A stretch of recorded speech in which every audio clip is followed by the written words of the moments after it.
Hi everybody. Recently Duncan Banks and I got a chance to be at the lead pastors gathering of the Irresistible Church Network in Atlanta.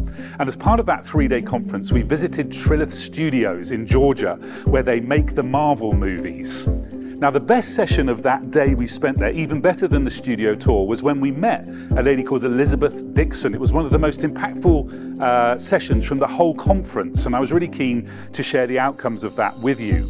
Elizabeth has held several senior management and executive positions with Chick-fil-A. She's now executive director of the Trilith Foundation, and she's also a consultant to lots of businesses, including Disney, Southwest Airlines, and the author of various books. She spoke to us in this session about culture and elevating 3 decisions to improve the culture of an organization. And I wanted to share that with you because it fits really well as we cycle through our 5 foundations material and back to the beginning of those, exploring the why, remembering the why we do of what we do. And I thought it would be great to talk about culture because we all know that we can have the why really clear in our minds. But if our culture speaks a different why, then we're not going to make any progress. You know, we may have it clear in our minds that we're passionate about building churches that unchurched people love to attend. But if our culture says different, then that vision and that passion is going to hit the rocks.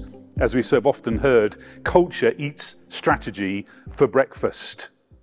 Now, the session wasn't recorded. There was a bit of an irony there, really. The session wasn't recorded at the film studios where we were at, but I'm going to do my best to summarize it from the many notes I took. And I'm going to start with a really important point that Elizabeth made, that our customer experience will never be better than the employee experience. In church terms, the members of our churches and the first-time guests and the unchurched people when they're invited will never have an experience better than our team's experience. So setting the team culture is vital, and that drives the culture of our church, and that might be our staff team and our volunteer teams.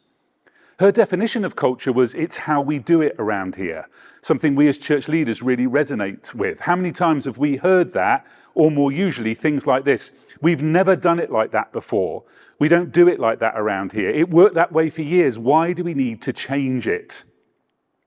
Culture is set by the implicit decisions and agreements that we make, and the leader or leaders determine the culture. And that's a really significant challenge for us, those of us who are leading churches. Elizabeth Dixon said there are 3 decisions for us to elevate and set and improve our culture. I'm going to model the culture, I'm going to create the culture, and I'm going to protect the culture. 3 key decisions. Let's start with modeling. You know, culture is a reflection of our behavioral rhythms, and culture is molded by our words. What are the behavioral rhythms that we're modeling? Do they enhance culture or distract from it? If we want a culture that includes honest, upfront, not behind people's backs type of conversations, do our actions model that as leaders, or are we a bit of a gossip? If we want a culture of accessibility and availability, are we accessible and available to people? Whatever we model in our behavioral rhythms, people will see and assume that's part of the culture. And what about our words? What do we talk about the most? You know, people will see that and assume that those are the things that are most important to us as leaders. What are we modeling in our words and our actions? Number 2, what are we creating? Think about a sports commentator for a moment. What a sports commentator says does nothing to influence the game. All the words that a commentator says does nothing to move the ball down the field or hit the ball back.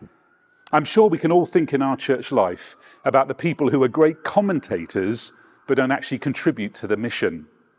What about us? Are we going to be cultural commentators or cultural creators? We can talk about it or we can do something about it. How do we respond when people in our teams come to us with a commentary? How do we challenge them to be a creator rather than a commentator?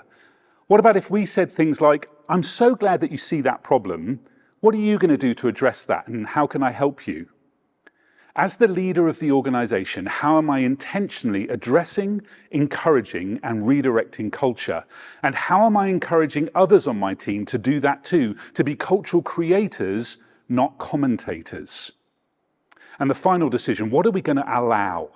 What are we allowing that's shaping the culture in a way that is negative? What are we letting go or not addressing that unintentionally is shaping the culture in a way that runs contrary to what we know should be happening?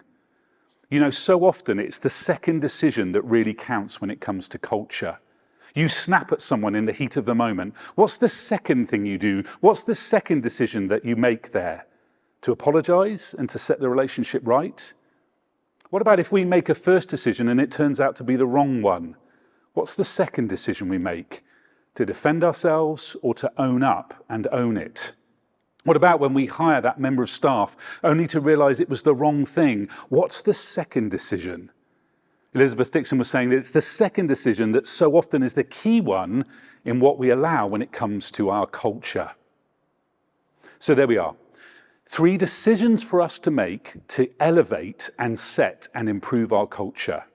I'm going to model the culture with my behavioral rhythms and my words. I'm going to create the culture.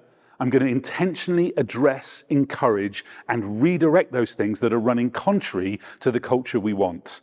And number 3, I'm going to protect the culture. Are there some second decisions that I need to make? Are there some things I'm allowing rather than dealing with? So here are some questions. What are some of the things that are a disconnect between the culture that you have and the culture that you want? Have you ever logged the culture that you have and the culture that you want and written that down somewhere so you can tell the disconnect? What are the ways that we as leaders can model behavioral rhythms that contribute to the culture that we want? What could you be doing for that? What about this one? What is your role in creating culture? How do you play your part in creating that culture that you want? What about putting some words and phrases around the culture that you want to describe that? What would they be? And how are you using that? And where are you using that to talk to people? And then finally, hand on heart, what are you allowing to go on which is negatively impacting the culture of your church?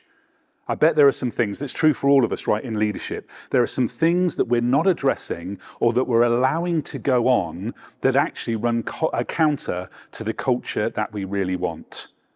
What might some of those things be, and how might you address them? So some questions to think on and to reflect on when it comes to thinking about the culture of your church, the culture of your team, and how you can create, model, and impact culture in your environment.